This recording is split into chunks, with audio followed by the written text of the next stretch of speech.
Hello, everybody. My name is Tom Borg. Welcome to our mini presentation of transforming your sales team and boosting your bottom line with Mr. Dave Melinda.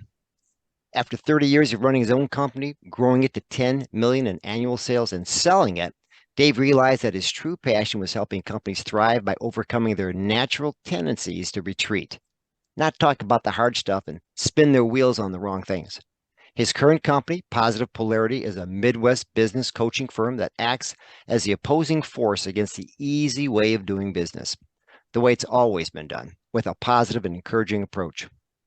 In his mini presentation today, Dave will share with us the top 3 skills required for someone in sales to be successful.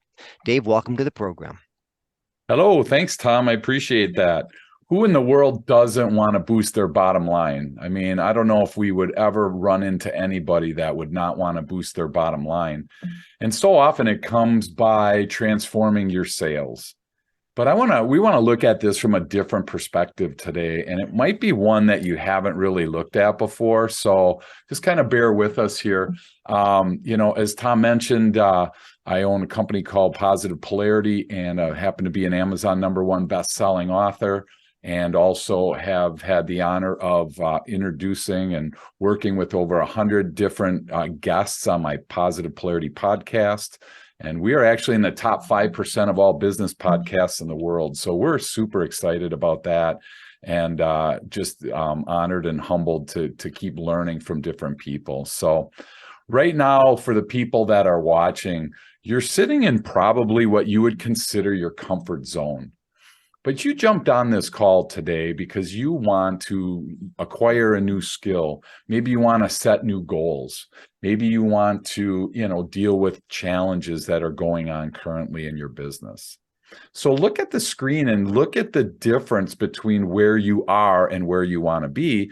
And the sad thing is, or the exciting thing is, there's this spot called the fear zone. And that fear zone is where we find excuses. It's where we start to really lack the self-confidence. So I tell you this up front because some of the things we're going to talk about here in the next 15 or 20 minutes, we're going to talk about things that might be new. And whenever we're approached with something new, we tend to want to find reasons not to do it. Like, oh, that would never work in our company, or you don't understand my customers. And so all I share this screen with you for is to hopefully help you to just defer that judgment a little bit, because it's possible that those excuses may be hindering you from getting into that growth zone. So please, just for the next few minutes, just suspend that judgment if you can. I know it's going to come into your head. Trust me, it comes into mine when I hear new things. But I just want you to kind of look at this from a little bit different of an angle today. Now, I did some research, and we're always doing research, and I found the top 3 sales priorities for companies worldwide in 2022. And they were to close more deals, they were to improve sales funnel efficiency, and they were to cut down sales cycles. Now, the odd thing about this is these are all great goals to have, but I look at this and go, where in the world is the customer in this? The customer doesn't care about me closing more deals. The customer doesn't care about my sales funnel efficiency. And really, the customer doesn't care about cutting down sales cycles. But yet we're so built on trying to work on that end of the problem, those things that we have control over. These are the things we try desperately to control. And I feel like it's sand. The more you try and grip that sand, the more that comes and falls through your fingers. So what I really think that we should be looking at is, what in the world are the top producers doing? And so this is where I think there's a total shift coming, and it's already started. 72% of the top performers met their sales quota by at least 125%. So 72% of top sales performers say they always put their customer first. And, that's really kind of a hard thing to do. It's pretty easy to say. And I'm guessing that most of us listening today we're going to say, yeah, you know what? I do that. I already do. And that might be a blind spot for you. That might be a blind spot for me, because I say the same thing. We always put our customer first. But then I look and I start to consider some of the communication that I have with my customer. I start to think about, how in the world I'm actually, connecting with them. And that's where I think that we as sales professionals can do such a great job with a tool that we really haven't had use much in the sales world. So we're going to kind of get into that in a little bit. The question is how in the world can I put my customer first? And again, a lot of us want to do that. And the top performers, that's what they do. I mean, they put their customer first, but it's like easy to say, it's a little bit harder to do. So really what I want to hone in on here for the next few minutes is really understanding your customer. How well do you know your customer? How well do you understand their buying habits? How well do you understand their communication style? How well do you understand what motivates them and what drives them? And it would be so awesome if we could just sit down with every customer and have a conversation with them, actually have them fill out a DISC assessment. It would give us 60 pages. Wouldn't that be awesome if every customer that we came in contact with, we were able to get into that depth with them? Unfortunately, for most of us, we don't have that luxury. So I want to kind of go through something real quick that's just a very simple, but it's such a powerful tool that will help you to be able to kind of get a better understanding of how to make that connection. Because interestingly enough, we're all consumers as well. So think back to when you purchased something. And I think back to the time that I purchased a vehicle. Actually, I wanted to trade one vehicle in for two. We lost a company car and needed two vehicles, so we were trading one in for two. And I knew the guy, and I walked in and I said, I know what I want. I want two Toyota Camrys. Let's make this really easy. I've had Toyotas my whole life. And unfortunately, this individual didn't catch on to that. And his first words out of his mouth were, Dave, let me tell you about the history of Toyota. And he therefore goes into 5 minutes about Toyota. And I already had told him, I already said, I want Toyota. So I kind of painfully muscle my way through that. The next thing he says was, let me tell you about the history of our dealership. There's another 3 to 5 minutes of my life I'm never going to get back. And then after that, he said, let me tell you about my history in the car industry. And it was such, by that time, I was 15 to 20 minutes of my life that I'm like, I told you what I wanted. Let's get this done. There was a very particular path that I wanted to take. And he, unfortunately, wanted me to take a different path. Now, I'm the customer. I'm the one with the money. So which path should we be taking here, right? Fortunately for him, we still bought the two vehicles. But boy, I tell you what, it was a huge lesson for me that most sales professionals really don't know their customer. And so we have this really simple kind of visual to really think about for a second.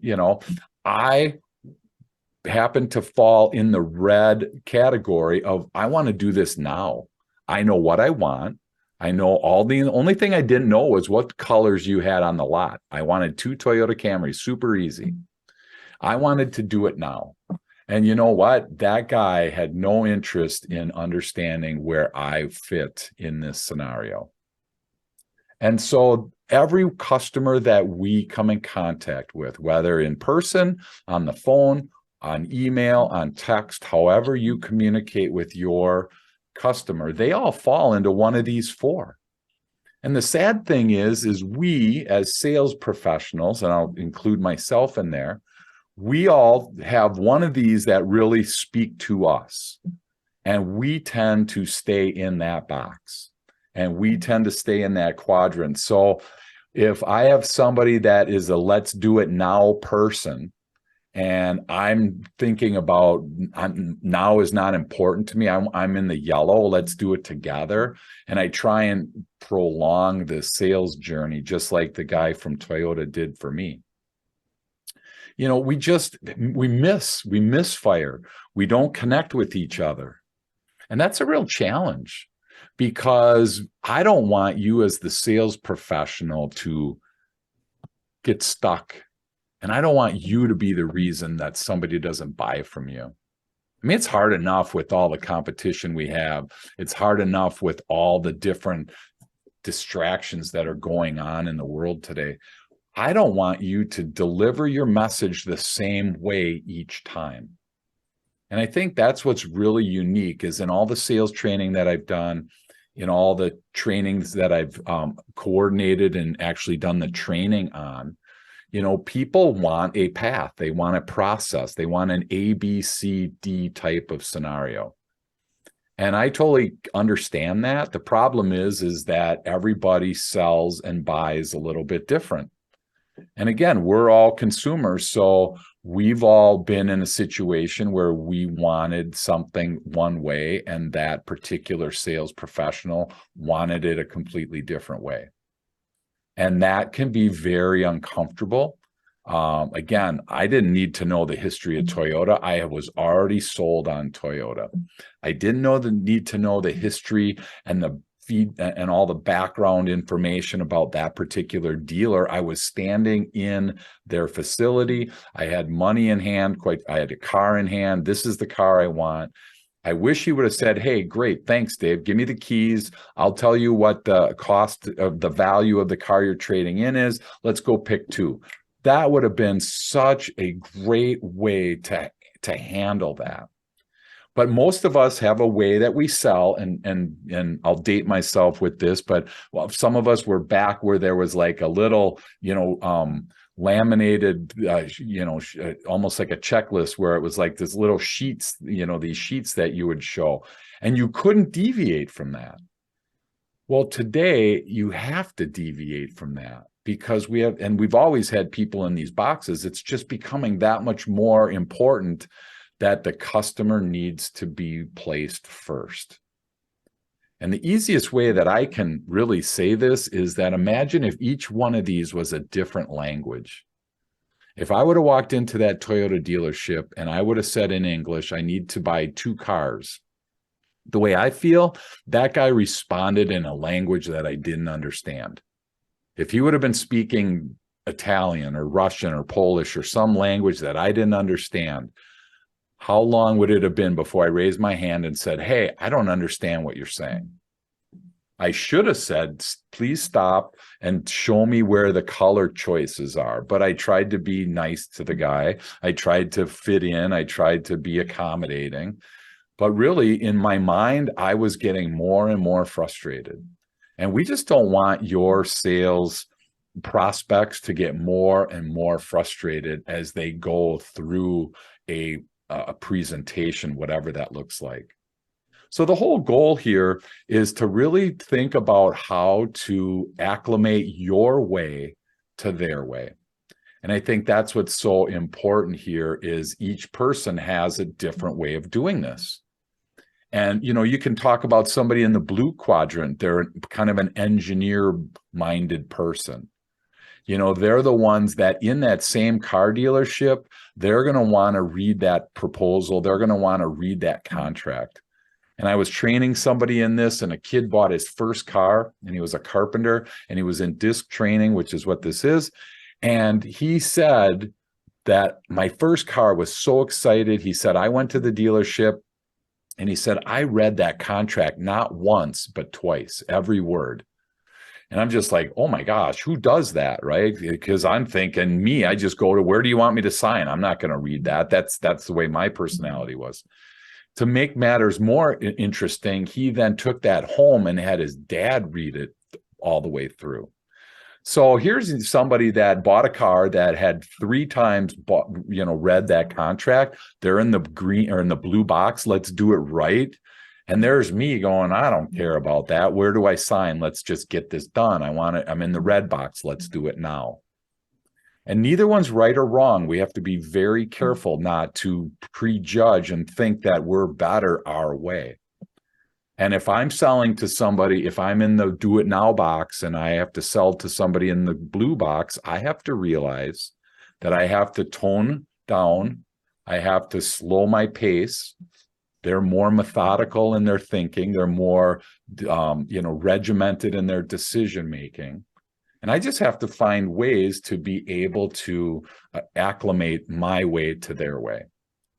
And that's really, I think, what's missing in sales. And that's one of the great ways to boost your bottom line. Because at the end of the day, tell me if I'm wrong, we all as consumers, we like to buy from people that are like us.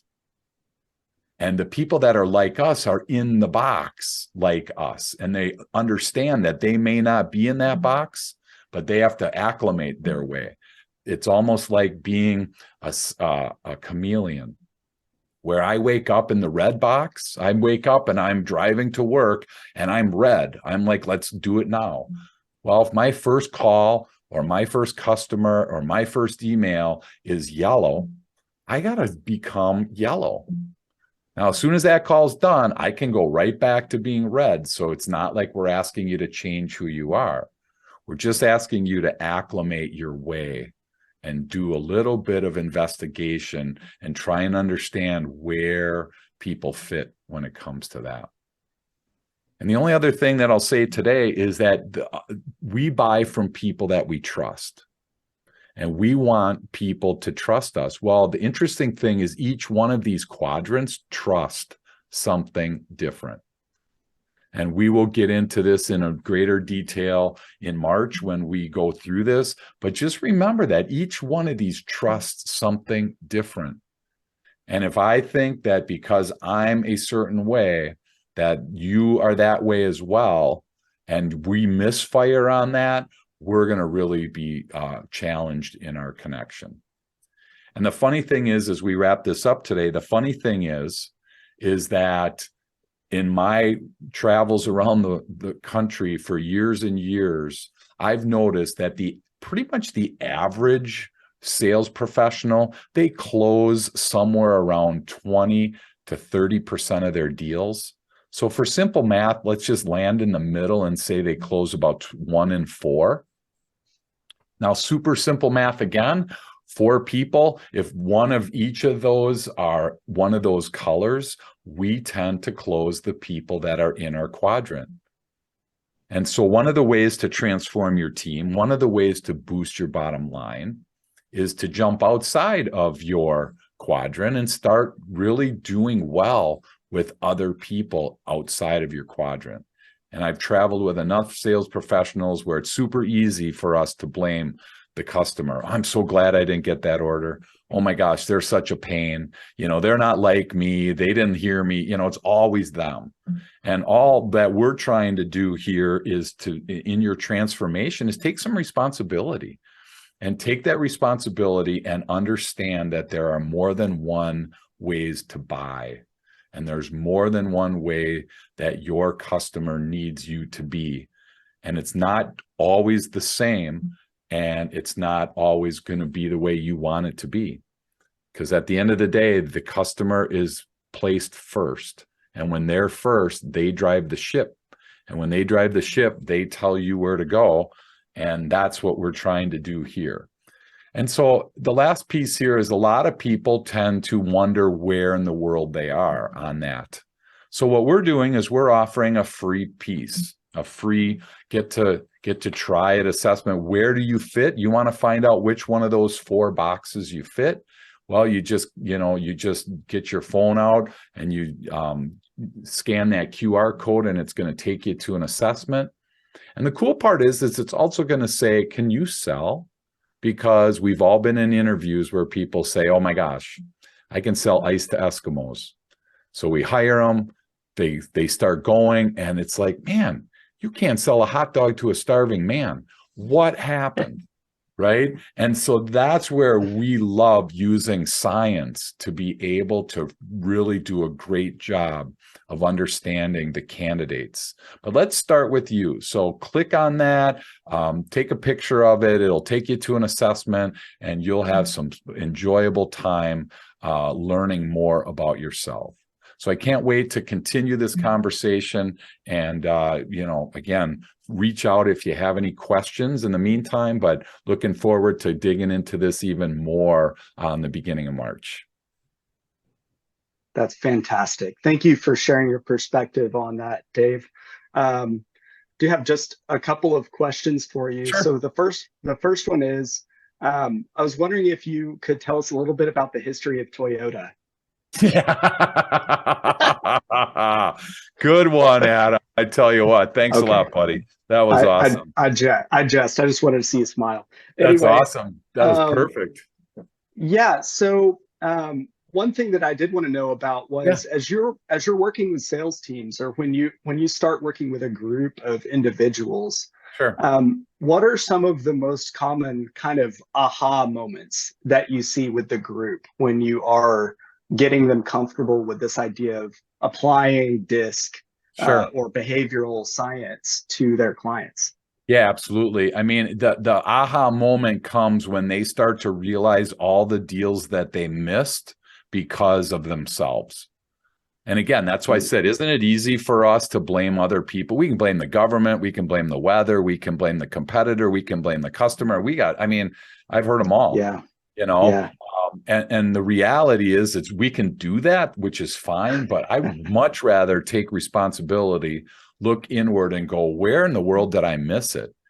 And then I realize, you mean I can sell to those people that struggle to make up their mind, or I can sell to those people that have got to have a decision right away. The aha moment comes when the opportunity just explodes, because I took the blinders off and I got outside of my comfort zone. I worked through my fear zone and I jumped into that growth and learning zone. That's fantastic. Yeah, it's always satisfying when you see those things starting to click with people. Absolutely. Right? Yep.